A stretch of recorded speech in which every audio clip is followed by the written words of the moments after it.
प्रभात प्यारे बच्चों, कैसे हैं आप सभी। मुझे आशा है कि आप सभी बहुत अच्छे होंगे, स्वस्थ होंगे। आइए शुरू करें हमारी ये कक्षा। आज हम करने वाले एक नया पार्ट 16 है, जिसका नाम है कहानी लेखन यानी कि स्टोरी राइटिंग।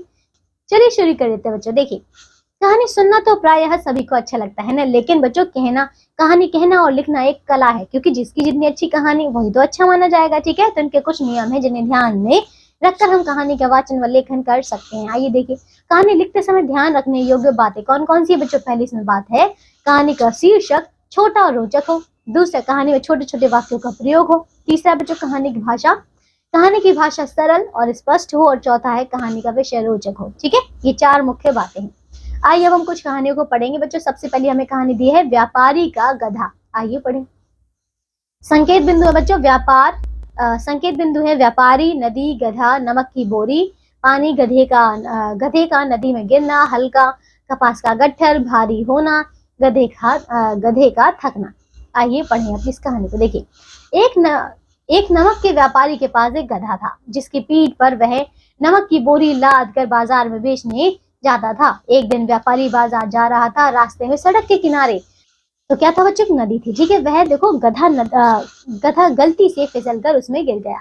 सारा नमक पानी में घुल गया और बोरी का वजन हल्का हो गया। ठीक है, गधी ने सोचा कि ये तरकीब तो काफी बढ़िया है ना, ऐसा बच्चों उसने सोचा। व्यापारी वापस गया और फिर से गधे की पीठ पर नई बोरियां लाद कर बाजार की ओर चल दिया। ठीक है, चलते चलते दोनों फिर से नदी किनारे पहुंचे, है ना।